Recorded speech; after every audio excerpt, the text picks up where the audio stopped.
October 1st, 331 BC, near the village of Gaugamela, in the heart of Mesopotamia. Imagine standing on an open plain, with nowhere to hide.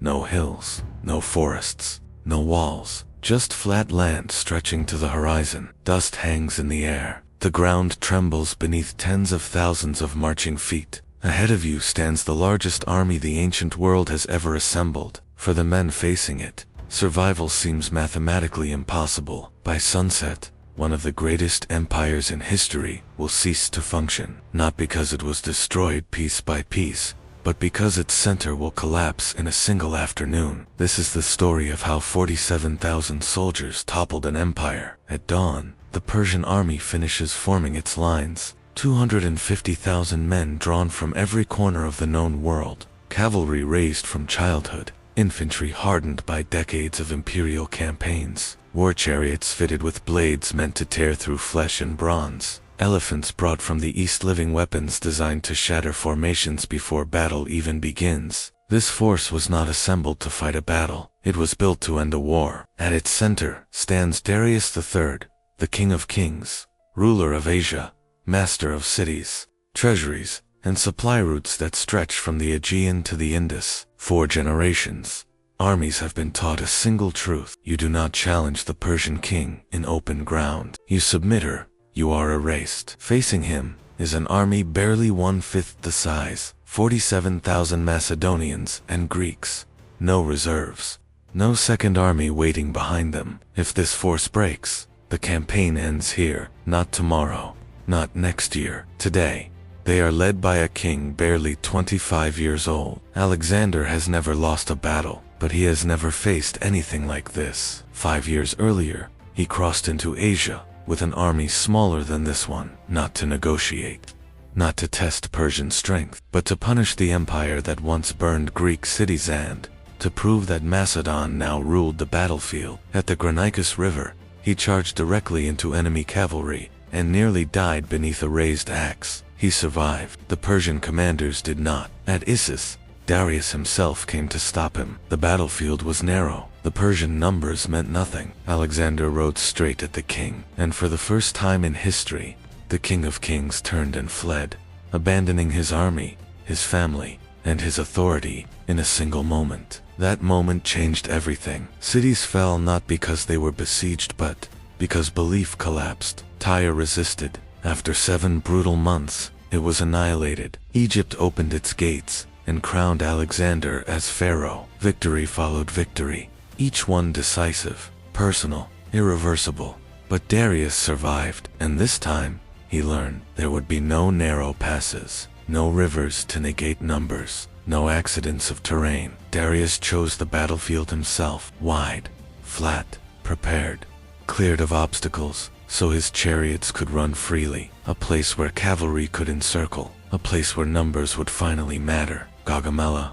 On the night before the battle, some Macedonian officers urged a night attack. Strike first, avoid the trap. Alexander refused. He wanted the Persian king to see him, to face him, to lose in daylight. While the Persian camp burned with confidence, Alexander walked the field alone. He studied the ground Darius trusted, and he saw exactly where the empire would break. At sunrise, the lines form. This is not two armies preparing to clash. This is an empire daring the world to challenge it, and an outnumbered king preparing to risk everything not to defeat an army, but to strike at the one thing holding it together. At first glance, the Persian line seems endless. On the left, Bessus commands the elite cavalry of Bactria and Scythia, men who have ridden since childhood, fast and aggressive, positioned to sweep around any exposed flank. On the right, Mazaeus anchors the line with cavalry from Syria and Mesopotamia, veterans of imperial warfare,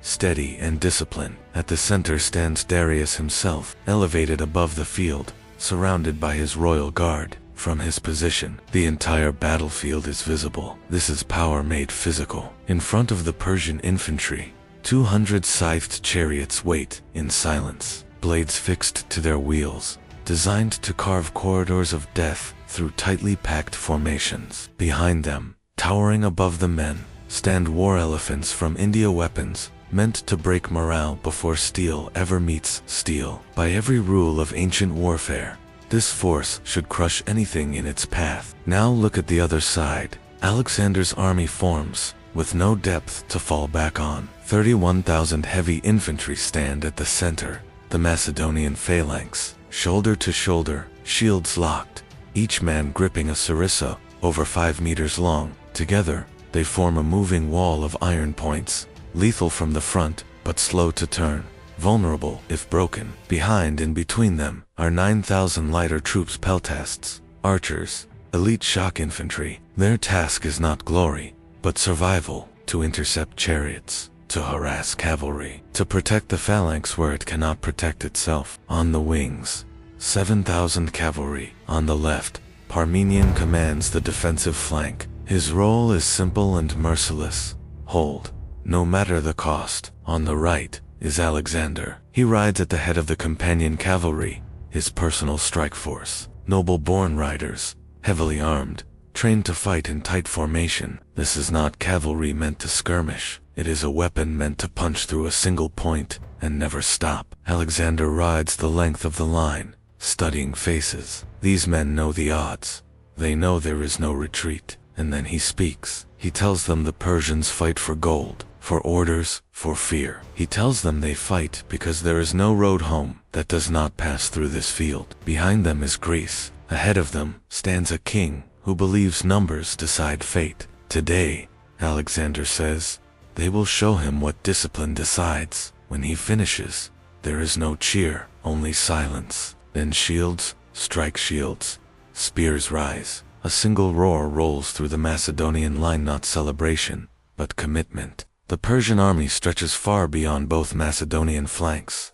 Encirclement is not a possibility. It is the plan. Alexander understands this, which means he has only one option. He must move first, instead of advancing straight ahead. The Macedonian line begins to drift to the right, slowly, deliberately, away from the level ground Darius prepared. To an observer, it looks like a mistake, the kind that allows an enemy to wrap around your flank and destroy you. But Bessus sees the danger immediately. Alexander is not retreating. He is pulling the Persian left outward, stretching it, forcing it to follow. And Bessus cannot allow a gap to open near the king, so he responds. The Bactrian and Scythian cavalry extend further and further to match Alexander's movement. Thousands of riders shift away from the center. Units that should be protecting Darius are now chasing space. The Persian line begins to thin. Alexander keeps moving. The ground grows rougher, less ideal for mass cavalry. Bessus hesitates.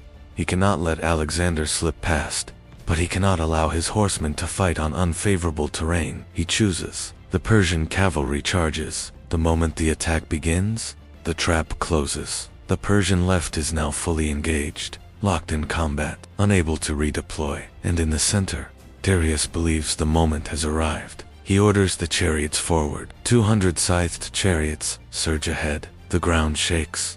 Blades flash. Dust rises. Behind them, the elephants advance.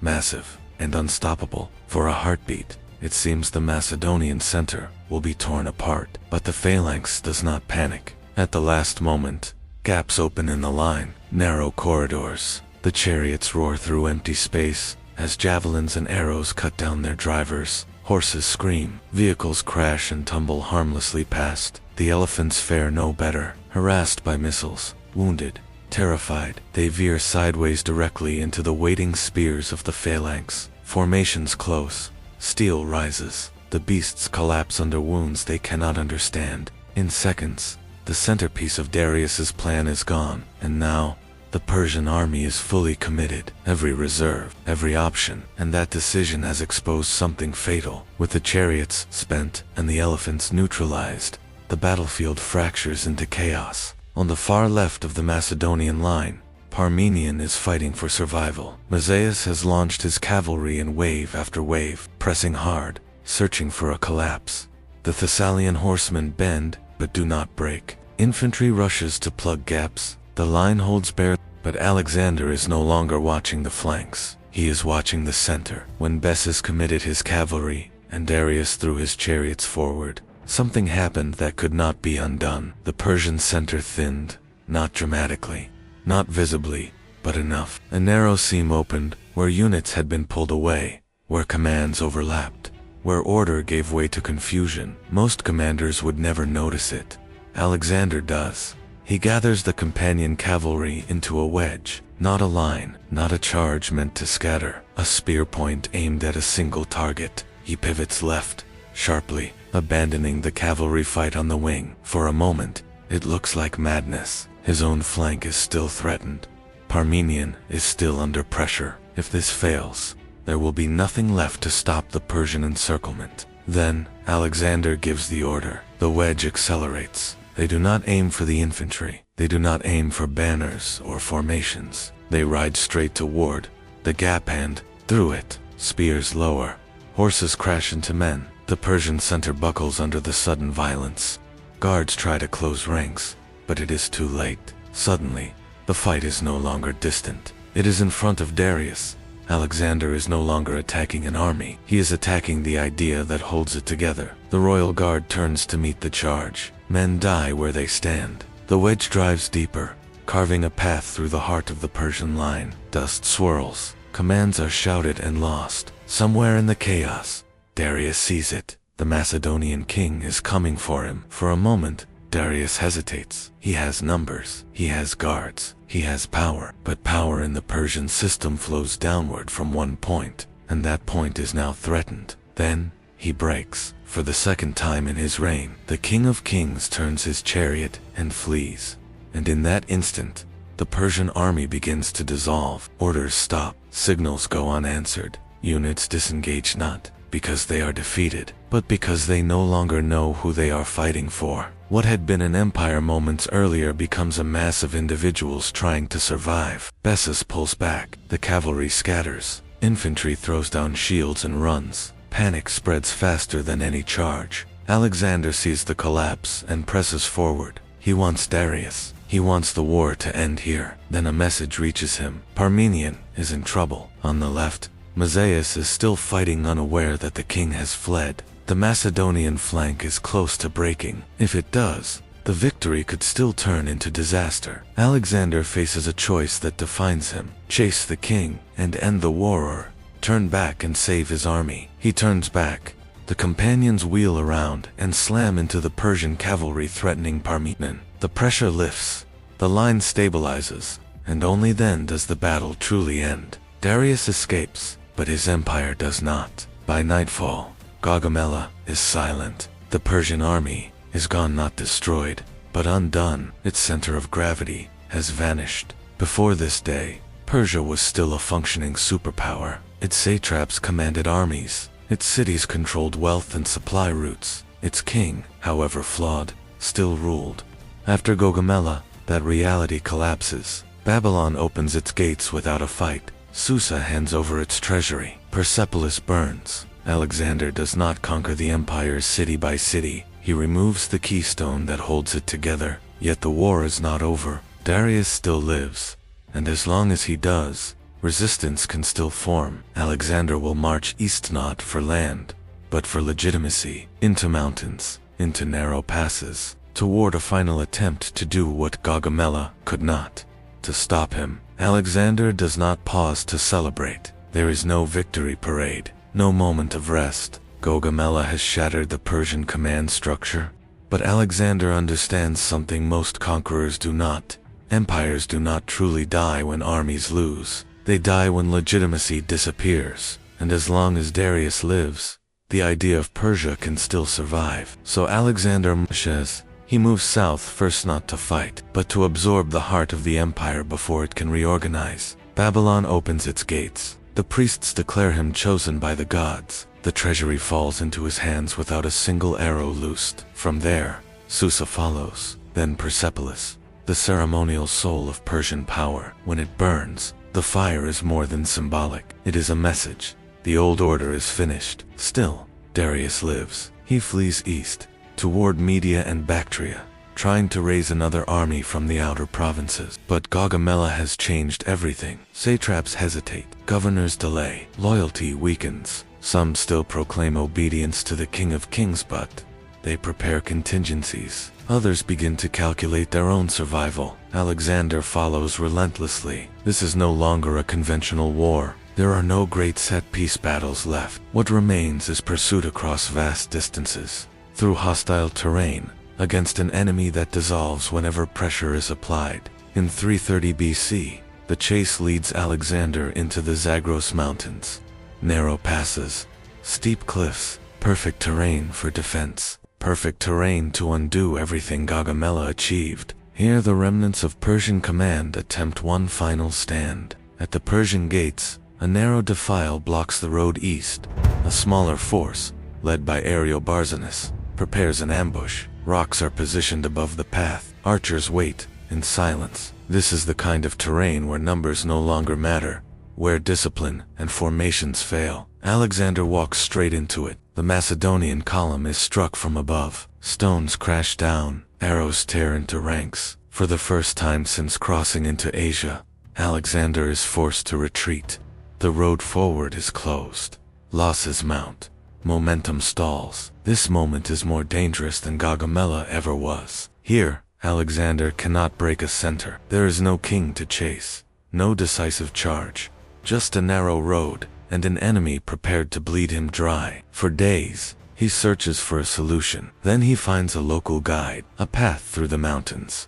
Steep, narrow, brutal, but it leads behind the Persian position. At night, Alexander leads a force through it. Men climb in silence. Horses stumble, some fall, none turn back. At dawn, the Persians realize too late. Attacked from front and rear, their position collapses. The road east opens. The last organized Persian resistance dies in the mountains. Not long after, Darius is betrayed by his own men, abandoned, wounded, left to die on the roadside. When Alexander reaches him, the King of Kings is already gone. With Darius's death, the war ends not with a treaty, but with absorption. Alexander claims not just territory, but title. He declares himself king of Asia. He adopts Persian customs, marries into Persian nobility, keeps Persian administrators in power. This is not conquest as destruction, it is conquest as replacement. Gaugamela made this possible because it was never about killing soldiers. It was about collapsing authority, about proving that numbers, tradition, and scale mean nothing when leadership fractures. That is why 47,000 men could topple an empire of millions. Because Alexander did not fight Persia as a state, he fought it as a system. And once that system broke, everything else followed. The consequences of Gaugamela echo far beyond Persia. In Greece, the news spreads faster than Alexander ever could. Cities that once questioned Macedonian dominance fall silent. Rebellion becomes unthinkable. The man they had feared as a reckless conqueror has now broken the greatest empire the world has ever known, in open battle, not through attrition, not through luck, through understanding how power actually works. Across the former Persian territories, a new reality settles in. Garrisons surrender without orders. Satraps swear loyalty, not because they are forced, but because resistance no longer makes sense. The empire did not lose a war. It lost its center. Alexander understands this better than anyone. He does not rule through terror alone. He leaves local structures intact. Taxes continue. Administrators remain. What changes is who they answer to. Where once authority flowed from Persepolis, it now flows from wherever Alexander happens to stand. This is why his army keeps moving. He pushes east, past the boundaries of the old Persian world, into lands no Macedonian has ever seen. The logic of Gaugamela follows him everywhere. When resistance appears, he looks not for the strongest position, but for the point where cohesion breaks. When cities submit, he absorbs them rather than erasing them. But this strategy comes at a cost. His army is no longer fighting for revenge or defense. It is fighting for permanence. The further east they go, the less familiar the world becomes. Languages change. Customs clash. Veterans grow restless. They have won everything they were promised and more. Alexander, meanwhile, is changing. The king who once fought at the head of his cavalry now spends more time governing than charging. He adopts Persian dress, demands Persian forms of respect. To some Macedonians, this feels like betrayal. To Alexander, it is a necessity. An empire cannot be ruled like a raid. Tension builds. Officers who followed him since youth begin to question his judgment. Old loyalties fray. Mutinies simmer beneath the surface. Alexander responds the only way he knows how, by asserting authority. Absolutely. The same clarity that won Gaugamela now hardens into inflexibility. Yet even here, the shadow of that battle remains. Every rebellion he faces lacks what Persia lost that day, a unifying center strong enough to rally resistance. No challenger can stand before him with legitimacy. No king can claim what Darius once did. When Alexander finally reaches India, his army refuses to go further. They have marched thousands of miles, fought countless battles, toppled an empire. They will not cross another river for another unknown war. For the first time, Alexander yields. He turns back. But the world he returns through is no longer the one he conquered. It is his. Roads carry his name. Cities bear his image. Trade flows along routes secured by the collapse that began at Gaugamela. Years later, in Babylon, Alexander falls ill. At 32 years old, the man who destroyed an empire dies without naming a successor. And almost immediately, his empire begins to fracture. Generals carve out kingdoms. Wars erupt. Borders shift. Within decades, the unity Alexander created is gone. But the world does not return to what it was before. Greek language spreads across Asia. Ideas travel where armies once marched. Cultures merge. A new era begins, not because Alexander ruled long, but because he broke something irreversible. Gaugamela was not just a battle. It was a proof that empires do not fall when they lose soldiers. They fall when they lose coherence. And on a flat plain in Mesopotamia, in a single afternoon, 47,000 men showed the world exactly how that happens. Long after Alexander's death, historians struggle to explain what truly happened at Gaugamela. Some focus on tactics, the oblique advance, the cavalry wedge, the discipline of the phalanx. All of it matters, but none of it is sufficient on its own. Tactics win battles. They do not erase empires. What made Gaugamela different was not how Alexander fought, but what he chose to attack. Every empire has a center of gravity. For Persia, it was not its cities, not its armies, not even its wealth. It was the king, the living symbol that unified dozens of peoples who otherwise had nothing in common. The moment that symbol proved vulnerable, the structure beneath it hollowed out. Alexander understood this instinctively. He never tried to destroy Persian forces completely. He never needed to. He aimed for moments that forced Darius to choose between standing and surviving. And twice at Issus and at Gaugamela, the king chose survival. That choice mattered more than any casualty count, because when the King of Kings fled, the empire learned something it could never unlearn, that he could. From that point on, no satrap could be certain. No army could be fully confident. Loyalty became conditional. Fear replaced belief, and systems built on belief do not survive that transition. This is why the Persian army at Gaugamela did not fight to the last man. It was not defeated in the conventional sense. It simply lost its reason to exist. Alexander's army, by contrast, was held together by the opposite force. Not fear but clarity. Every Macedonian soldier knew exactly why he was there. There was no confusion about command, no ambiguity about leadership. Alexander was not an abstract authority. He was visible, vulnerable, present. He shared risk. And because of that, his decisions carried weight beyond orders. When Alexander moved right, the army moved. When he charged, they followed. When he turned back to save Parmenion, the army understood why. This alignment between leader and force is rare, and when it exists, it allows smaller armies to defeat larger ones, not through strength, but through cohesion. Gaugamela is often framed as an unlikely victory. It was not. It was the inevitable outcome of two systems colliding, one centralized but brittle, the other smaller but unified. When pressure was applied, one flexed, the other shattered.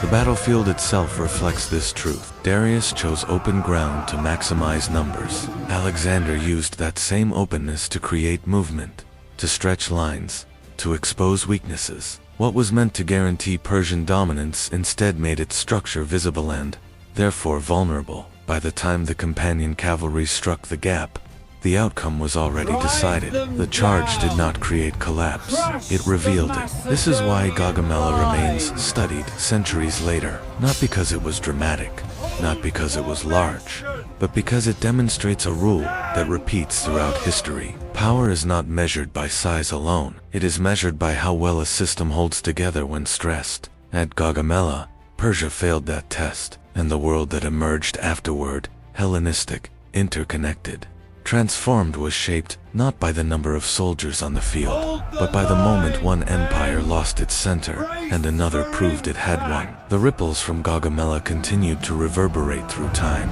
long after Alexander's empire fractured and faded. But the lessons from that day about leadership, power, and the fragile nature of empires remained timeless. In the years that followed, the world would witness a series of shifts that would reshape civilization. The empire that Alexander created, though short-lived, would leave a legacy far beyond the borders of Greece, Persia, or even India. The very structure of the ancient world had been altered in the blink of an eye, and it all began with 47,000 men standing against a force of 250,000. For the Greeks and Macedonians who followed him, Gaugamela became a symbol of what was possible, not just for them, but for anyone who was willing to take on the seemingly impossible and dared to challenge what others saw as invincible. For a time, the idea of Alexander's greatness spread like wildfire, fueled by the vision of a man who was willing to stake everything on one battle, one fight, one decision. But this myth of invincibility, while inspiring, would not be enough to hold his empire together. In the years following Alexander's death, as his generals turned on one another and his empire broke into competing kingdoms, historians began to ask themselves, was Alexander's greatest victory truly at Gaugamela? Or was it the ability to see, even in the face of overwhelming odds, that power is fragile and that leadership is the key to making the impossible seem achievable? It is in this light that the true genius of Alexander the Great comes into focus. His success was not defined by the size of his army or the number of his conquests, but by his understanding of what it meant to lead. He understood that the battle for the empire was not won through sheer force, but through creating a system of cohesion and trust that transcended the typical notions of strength and strategy. This is why, despite all the chaos that followed his death, the idea of Alexander the Great as a ruler, one who conquered with vision, ambition, and incredible clarity of purpose, lives on. It is not just the story of an emperor, it is the story of a man who understood the fragility of power and the value of leadership. When we look at Gaugamela, we see not just the clash of armies, but the clash of two very different ideas of power. On one side, the Persians represented a power structure that had existed for centuries, one that relied on size, strength, and the authority of the king. On the other, Alexander's Macedonian army, though smaller in number, had been built on unity and vision, qualities that allowed them to exploit the smallest cracks in the Persian armor and turn them into the seeds of a collapse. And so, the true significance of Gaugamela lies not just in the immediate aftermath, but in the realization that leadership is everything. Empires crumble, not because of battles lost, but because of the moments when their leaders fail to lead, or when their followers lose faith in them. And Gaugamela was, in essence, the moment when one leader proved that even the greatest empire could be toppled by a single moment of vulnerability, a single crack in the system that no number of soldiers could repair. As history marched forward, Alexander's name remained etched in the minds of future conquerors.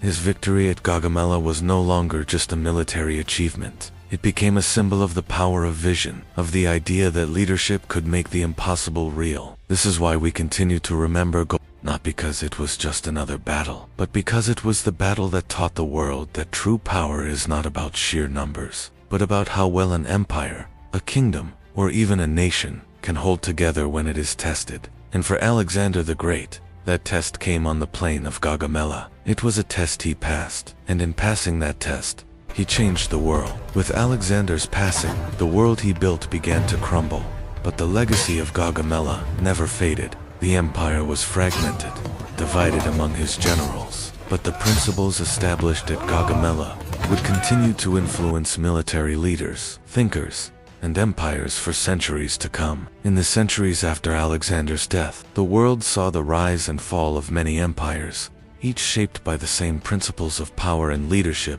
that Gaugamela had so clearly illustrated. The Roman Empire, The Byzantine Empire, the Mongol Empire, and even the British Empire would all echo the lessons learned from that single battle. Empires that failed to hold together at their core would falter, just as the Persian Empire did when its king fled.